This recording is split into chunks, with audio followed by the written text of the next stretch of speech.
with how the fight played out, one thing I noticed right on the front is Dylan went for the glove touch and you weren't down. Do you always not really like to touch gloves, or were you kind of like maybe just carrying some heat going into this one? I usually always touch gloves. Um, that was a decision my coaches made based on his previous fights. Um, I can't tell you the exact fight, but I know he has like faked the glove touch and went in for a shot or a right hand before.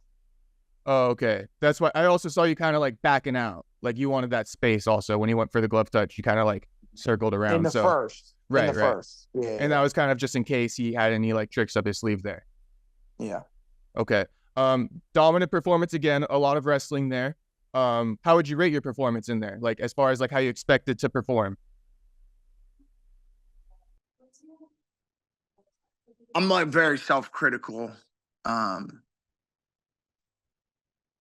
I think that like any champion is.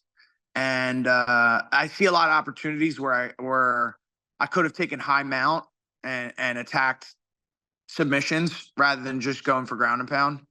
So there's a lot that I can take from it. Um,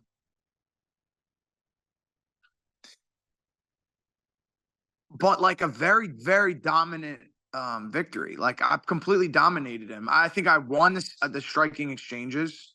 Um, we spent 6 minutes of the fight on our feet, and I think that there were some good striking exchanges, all of which that I think I got the best of. And then obviously the grappling, I completely dominated. Right. And with Dylan also, the way he kind of performed, he was kind of like on his bike. Were you kind of expecting that, or were you expecting him to kind of bang in there?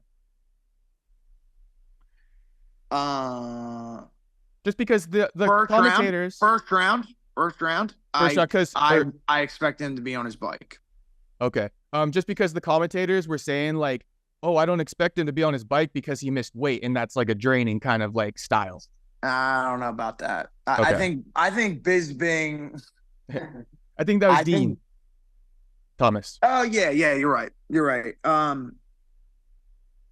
Yeah. I mean, a lot of foot movement can be tiring. A lot of footwork can be tiring. Like I said, though, I don't think he was really drained. I don't. The face that I saw on the scale wasn't someone that I'd be like, oh, this guy's really sucked out. Like I better fucking put it on him. I see. So it's not like he had to change his style. You felt as if he had more energy going into it. I feel what you're saying. Dude, I'm bigger than him. Yeah, it was And something. I tried to reach out and stuff. I didn't really get any info, but I'm bigger than him and I made weight with relative ease. yeah, I think something's going So on. I think he's carrying a little bit too much fat, and if I'm not mistaken, it's harder to lose that fat, right? Than if you're just like muscle bound. I don't know. Maybe you're on to something. I don't know. I mean, you're more shredded and you're bigger than him, so that's what I was thinking too. Yeah. Yeah. I don't Um. know, bro. My coach Eddie Torres is pretty fat and he walks to the mats and he loses like 3 pounds. So Probably I could don't have know been where done the either way. science is behind your facts here. All right, all right. Now here's another thing I'm kind of thinking. Well, first off, because you've been a little critical of Dylan, but I also want to highlight something positive. You said that Yeah. he came out there and he like was ready to fight every round and stuff. So do you have any like positives to say about him or anything like that? I mean, dude, the kid's only 24 years old and he's in the UFC. Like, if I was in the UFC at 24 years old, I think that I'd be way further along in my career. So, like, he's in a good spot, but I mean, I think he's his own worst enemy. And yeah, I gave him credit. I did give him credit. Like, if you look at him between every round, like he came out and was like, yo, like he stood there, like he almost like stared me down, like, yo, I'm ready to fight.